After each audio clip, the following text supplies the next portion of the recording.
নমস্কার, অনলাইন ক্লাসে সবাইকে স্বাগতম। আমি রামনগর কেএমসি রহমতুল্লাহ উচ্চ বিদ্যালয়ের সহকারী শিক্ষিকা খুকিবালা দাস, দাগনমিয়া ফেনী। প্রিয় শিক্ষার্থী বন্ধুরা, তোমরা কেমন আছো? নিশ্চয়ই করোনাকালীন সময়ে ভালো আছো। আমিও সৃষ্টিকর্তার কৃপায় ভালো আছি। আজকে আমি অনলাইন ক্লাসে তোমাদের সামনে আলোচনা করব নবম ও দশম শ্রেণীর বিষয় হিসাব বিজ্ঞান নিয়ে।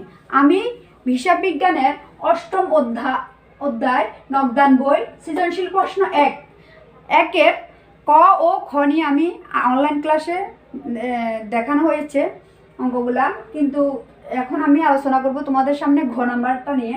উল্লেখিত লেনদেন দ্বারা এক ঘোড়া নগদান বই প্রস্তুত করো। এখন আমাদেরকে এক ঘোড়া নগদান বই প্রস্তুত করতে গেলে এক ঘোড়া বলো, তিনটা আছে এখানে। এক ঘোড়া নগদান বই, দুই ঘোড়া নগদান বই, তিন ঘোড়া নগদান বই। এক তিন ঘোড়া, এক ঘোড়া, দুই ঘোড়া এর নগদান বই প্রস্তুত করতে গেলে আমাদেরকে প্রথমে একটা সূত্র মনে রাখতে হবে। সেটা হচ্ছে সকল প্রকার নগদ প্রদান নগদান বইয়ের ডেবিট পাশে বসবে, আর সকল প্রকার নগদ প্রদান নগদান বইয়ের ক্রেডিট পাশে বসবে। অর্থাৎ সকল প্রকার নগদ প্রদান, সকল প্রকার নগদ প্রাপ্তি নগদান বইয়ের ডেবিট পাশে বসবে, এবং সকল প্রকার নগদ প্রদান নগদান বইয়ের ক্রেডিট পাশে বসবে। আর প্রথমে আমাদেরকে নগদান বই প্রস্তুত করতে গেলে আমাদেরকে একটা গড় তৈরি করতে হবে। গড়টা হচ্ছে যে আমরা এক গড়া নগদান বই প্রস্তুত করব। এখানে কার নামে? মেসার দেবলীনা বস্ত্রালয় এক গড়া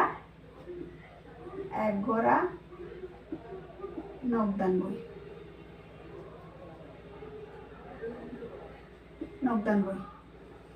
তো আমরা এক গড়া নগদান বই প্রস্তুত করতে গেলে আমাদেরকে প্রথমে একটা গড় রাখতে হবে। আমাদের এই গড়ের এই পাশ হচ্ছে আমাদের ডেবিট পাশ, এই পাশকে বলা হয় ক্রেডিট পাশ। তো আমরা এই পাশকে ডেবিট, এই পাশকে ক্রেডিট বলা হয়েছে। তারপর আমরা এখানে আঁক দেব। এরপর আমরা একটা গড় তৈরি করব। সেটা হচ্ছে যে আমরা প্রথমে পাতার মধ্যখানে পাক করব। এরপরে তোমরা গড়টা এক গড়া নগদান বইয়ের গড়টা দেখো, এখানে টাকা, এরপরে খতিয়ান ফিসটা, এরপরে ভাউচার নং, এরপরে এখানে হবে তারিখ। ঠিক আছে? এরপরে আবার আমাদের এই পাশ হচ্ছে ডেবিট পাশ, এই পাশকে বলা হচ্ছে ক্রেডিট পাশ।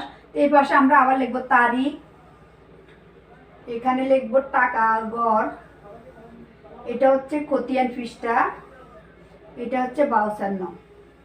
ঠিক আছে? আশা করি গড়টা তোমরা বুঝতে পেরেছো। এখানে আমরা লিখবো তারিখ, এখানে হবে যে ভাউচার নং, আমি সংক্ষেপে দিচ্ছি ভাউচার নং, এখানে হবে খতিয়ান ফিসটা, এখানে হবে টাকা। তাহলে আমাদের এই ডেবিট পাশে গড় কয়টা? একটা গড়, দুটা গড়, তিনটা গড়, চারটা ডেবিট পাশে আমাদের কয়টা গড়? চারটা। এই পাশে এখানে আমরা লিখবো প্রাপ্তি। সকল প্রকার নগদ প্রাপ্তি নগদান বইয়ের ডেবিট পাশে বসবে, আর সকল প্রকার নগদ প্রদান নগদান বইয়ের ক্রেডিট পাশে বসবে। তারপরে এই পাশে তারিখ প্রদান, এখান থেকে লিখবো আমরা ভাউচার নং। এরপর আমরা এখান থেকে লিখবো যে খতিয়ান পৃষ্ঠা, এখান থেকে লিখবো টাকা। সকল প্রকার, আমি আবার বলতেছি, সকল প্রকার নগদ প্রাপ্তি নগদান বইয়ের ডেবিট পাশে বসবে, আর সকল প্রকার নগদ প্রদান নগদান বইয়ের ক্রেডিট পাশে বসবে।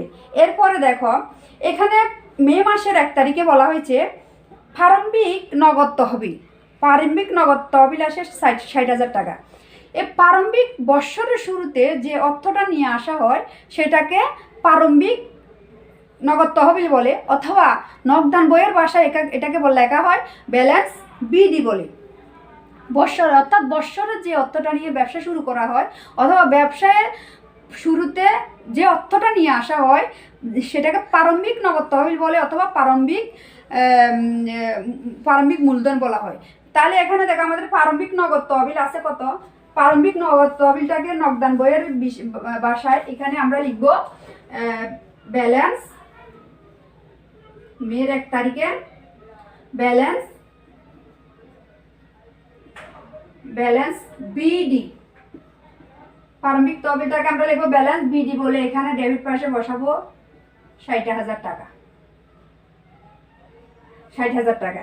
এরপরের অঙ্কে আমরা আসি, লিখবো এখানে কুমিল্লা টপু ট্রেডার্সের নিকট প্রতি গজ 200 টাকা দরে 150 গজ কাপড় 5% বাট্টায় নগদে বিক্রি করা হয়েছে। নগদে বিক্রি করার ফলে আমাদের নগদ টাকা বিক্রির ফলে, পণ্য বিক্রয়ের ফলে আমরা নগদ টাকা পেয়েছি। তাহলে আমি সূত্রে বলেছিলাম, তাহলে এটা যাবে নগদান হিসাব ডেবিট, বিক্রয় হিসাব ক্রেডিট। তো নগদান যদি ডেবিট হয় আমরা লিখবো ডেবিট পাশে, মেয়ের কত তারিখ দিয়ে লিখবো আমরা 4 তারিখ দিয়ে লিখবো। নগদান হিসাব ডেবিট, বিক্রয় হিসাব ক্রেডিট। নগদান হিসাব যদি ডেবিট হয় আমরা ডেবিট পাশে লিখবো, বিবরণী লিখবো তার বিপরীত। আমাদের বিবরণী কে আছে? বিক্রয় হিসাব। আমরা বিক্রয় হিসাব দিয়ে এখানে লিখবো বিক্রয় হিসাব। হিসাব বলে আমরা কি লিখবো?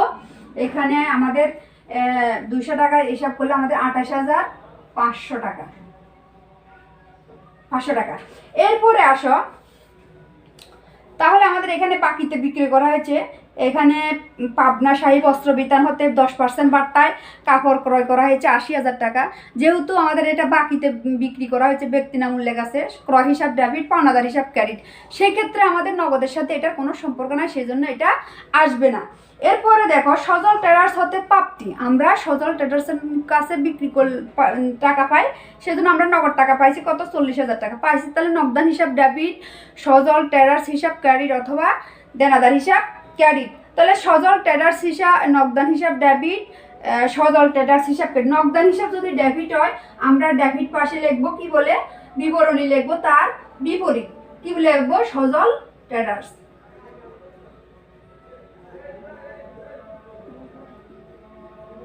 ট্রেডার্স হিসাব দিয়ে লিখবো, টাকা লিখবো কত? 40,000 টাকা। এরপরে আছে অগ্রিম দোকান ভাড়া প্রদান করছে, মালিক অগ্রিম দোকান ভাড়া প্রদান করছে। তাহলে অগ্রিম ভাড়া হিসাবে কি হবে? অগ্রিম ভাড়া হিসাব ডেবিট, কি প্রদান করা হয়েছে? নগদ টাকা প্রদান করা হয়েছে, নগদান হিসাব ক্রেডিট। আমি সূত্রে বলছিলাম সকল প্রকার নগদ প্রদান নগদান বইয়ের ক্রেডিট পাশে বসবে। তাহলে এখানে অগ্রিম দোকান ভাড়া প্রদান করছে, তাহলে এটা ক্রেডিট পাশে বসবে। আর আমি যাওদা করে যদি বলি অগ্রিম ভাড়া ডেবিট নগদান ক্রেডিট, অগ্রিম ভাড়া ডেবিট নগদান ক্রেডিট। নগদান যদি ক্রেডিট হয় আমরা ক্রেডিট পাশে বলে লিখবো কি বলে? অগ্রিম ভাড়া বলে।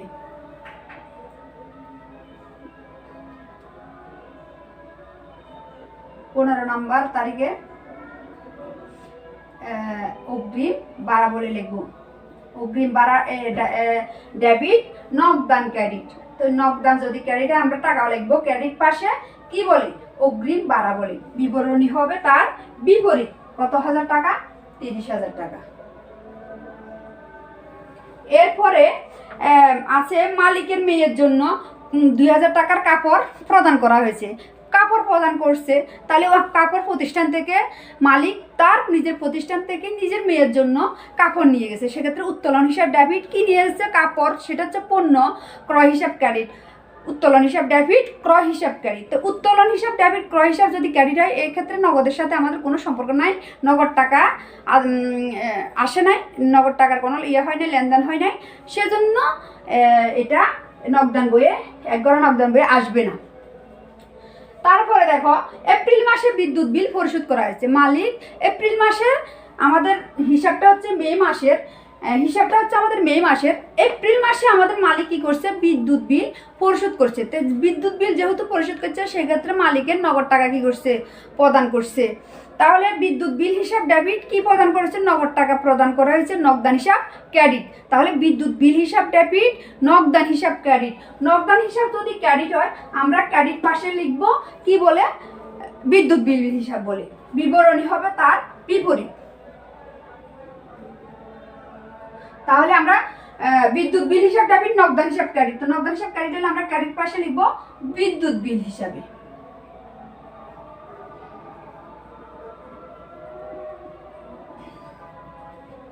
কত হাজার টাকা? 2,500 টাকা। এরপরে তোমরা লক্ষ্য করো সেই প্রিয় শিক্ষার্থী বন্ধুরা, তোমরা এরপর আমাদের পুরো অঙ্কটা শেষ।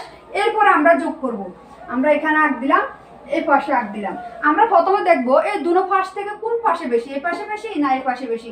আমাদের মনে হয় আমাদের ডেবিট পাশে বেশি। আমাদের ডেবিট পাশ হচ্ছে কত? 1,28,000, 1,28,500, 1,28,500 টাকায় হয়। এখানে 60-এর সাথে 28,500 টাকা আর 40,000 টাকা যোগ করলে 1,28,000 টাকা। আমরা এখানে লিখলাম 1,28,500। তাহলে আমরা দুটো পাশ সমান করলাম।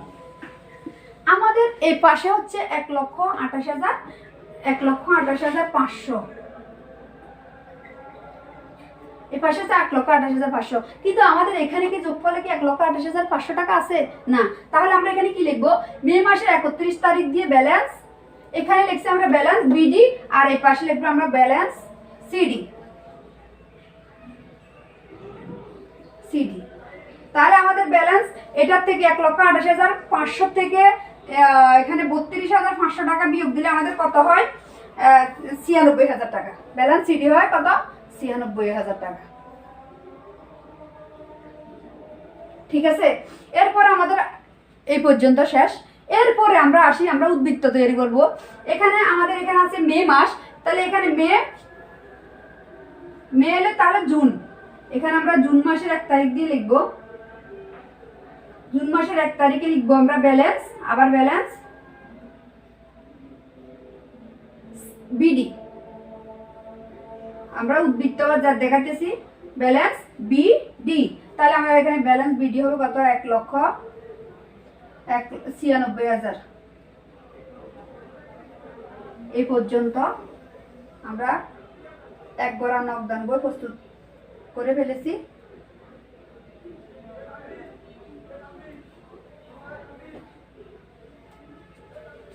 প্রিয় শিক্ষার্থী বন্ধুরা, তোমরা নিশ্চয় অঙ্কটা ভালো করে বুঝতে পেরেছ। তারপরও আমি তোমাদের সুবিধার জন্য, যাতে তোমরা ভালো করে বুঝতে পারো, সেজন্য আমি অঙ্কটা আবার তোমাদের সামনে আলোচনা করতেছি। প্রথমে আমরা লিখব, দুনো পাশে লিখব তারিখ প্রাপ্তি 52 নং খতিয়ান পৃষ্ঠা টাকা। এরপরে এই পাশে ক্রেডিট পাশে আমরা লিখব তারিখ প্রদান 52 নং খতিয়ান পৃষ্ঠা টাকা। তাহলে এই পাশে হচ্ছে আমাদের ডেবিট পাশ, এই পাশে হচ্ছে আমাদের ক্রেডিট পাশ। তারপরে দেখো 2017 তারিখ দিয়ে মে মাসের 1 তারিখ দিয়ে আমরা প্রথমে প্রারম্ভিক নগদ তহবিলটাকে ব্যালেন্স বিডি বলে আমরা এখানে লিখলাম 60,000 টাকা। এরপরে আমাদের আছে তপু ট্রেডার্সের নিকট প্রতি গজ 200 টাকা দরে 150 গজ কাপড় 5% বার্তায় নগদে বিক্রি করা হয়েছে। তাহলে নগদান হিসাব ডেবিট, যাবে নগদান হিসাব ডেবিট, বিক্রয় হিসাব ক্রেডিট। তো নগদান হিসাব যদি ডেবিট হয়, আমরা ডেবিট পাশে লিখছি কি বলে? বিবরণী হবে তার বিপরীত। বিক্রয় হিসাব বলে আমরা লিখলাম 2,000, 5% বারটা আমরা বাদ দিলাম, বাদ দিয়ে আমরা 28,500 টাকা এখানে লিখলাম। এরপরে তোমরা দেখো, এরপরে বলা হয়েছে পাবনা শাহী বস্ত্র বিতান হতে 5% বার্তায় কাপড় ক্রয় করা হয়েছে। যেহেতু ব্যক্তি নাম উল্লেখ আছে, সেক্ষেত্রে আমরা ধরে নিলাম যে আমাদের এই কাপড়টা বাকিতে ক্রয় করা হয়েছে। তো বাকিতে ক্রয় করলে বাকিতে ক্রয় করা যাবে কি? ক্রয় হিসাব ডেবিট, পাওনাদার হিসাব ক্রেডিট। এক্ষেত্রে আমাদের নগদ কথাটা উল্লেখ নাই, সেজন্য আমাদের এখানে নগদে যেহেতু লেনদেন হয়নি, সেহেতু এটা এখানে নগদান বইয়ে আসবে না।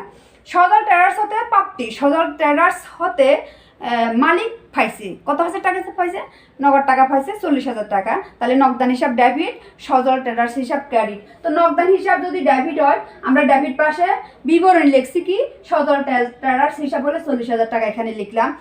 এরপরে দেখো অগ্রিম দোকান ভাড়া প্রদান করছে, মালিক অগ্রিম দোকান ভাড়া প্রদান করছে। তাহলে অগ্রিম ভাড়া হিসাব ডেবিট, কি প্রদান করা হয়েছে? নগদ টাকা প্রদান করেছে। নগদান হিসাব ক্রেডিট, অগ্রিম ভাড়া ডেবিট, নগদান ক্রেডিট। নগদান যদি ক্রেডিট হয়, ক্রেডিট পাশে আমরা লিখছি কি বলে? অগ্রিম ভাড়া হিসাব বলে। অগ্রিম ভাড়া হিসাব বলে আমরা 30,000 টাকা এখানে লিখলাম। এরপরে আছে মালিকের মেয়ের জন্য 2,000 টাকার কাপড় প্রদান করছে। যেহেতু মালিক আর প্রতিষ্ঠান সম্পূর্ণ আলাদা জিনিস, আমি আগেও এটা নিয়ে আলোচনা করছি, তারপরে আবার তোমাদের বোঝার সুবিধার্থে আমি আবার বলতেছি। মালিক আর প্রতিষ্ঠান আর মালিক সম্পূর্ণ আলাদা জিনিস। সেক্ষেত্রে মালিকের মেয়ের জন্য প্রতিষ্ঠান থেকে 2,000 টাকার পণ্যের মূল্যের কাপড় নিছে। তো সেক্ষেত্রে উত্তোলন হিসাব ডেবিট, ক্রয় হিসাব ক্রেডিট। এক্ষেত্রে নগদ কটাটা উল্লেখ করা, নগদ অর্থ মূল্যের কাপড় ক্রয় করা প্রদান করা হয়েছে, সেক্ষেত্রে উত্তোলন ডেবিট, ক্রয় হিসাব ক্রেডিট। যেহেতু এখানে উত্তোলন নগদ কথাটা আসে না, সেজন্য এটা নগদান বইয়ে আসবে না। এপ্রিল মাসে বিদ্যুৎ বিল পরিশোধ করছে, মালিক এপ্রিল মাসে বিদ্যুৎ বিলটা পরিশোধ করেছে, তাহলে বিদ্যুৎ কি পরিশোধ করছে? বিদ্যুৎ বিল পরিশোধ করেছে, বিদ্যুৎ বিল হিসাব ডেবিট। কিসের মাধ্যমে পরিশোধ করেছে? নগদ টাকার মাধ্যমে, নগদান হিসাব ক্রেডিট। তো বিদ্যুৎ বিল ডেবিট, নগদান হিসাব ক্রেডিট। নগদান হিসাব যদি ক্রেডিট হয়, ক্রেডিট পাশে আমরা কি বলে লিখছি? বিদ্যুৎ বিল হিসাব বলে 2500 টাকা লিখলাম। এরপরে আমরা কি করলাম? দোনো পাশে সমান করলাম। কোন পাশে বেশি? আমাদের ডেবিট পাশে বেশি। ডেবিট পাশে হচ্ছে কত? 1,28,500। তাহলে আমরা দোনো পাশে সমান করে ক্লোজ করে দিলাম। কিন্তু আমাদের এখানে আছে 1,28,500 টাকা, কিন্তু এখানে কি আমাদের আছে 1,28,000 টাকা? নাই।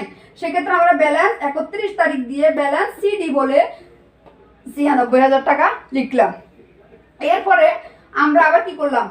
আবার এটাকে পরের মাসে মে মাস, এটা হচ্ছে মে মাস, মের পরে জুন মাসের 1 তারিখ দিয়ে আমরা আবার ব্যালেন্স বিডি বলে এখানে লিখলাম অঙ্কটা। প্রিয় শিক্ষার্থী বন্ধুরা, আশা করি তোমাদেরকে অঙ্কটা ভালো করে বোঝাতে পেরেছি। সবাইকে ধন্যবাদ। আজ এই পর্যন্ত।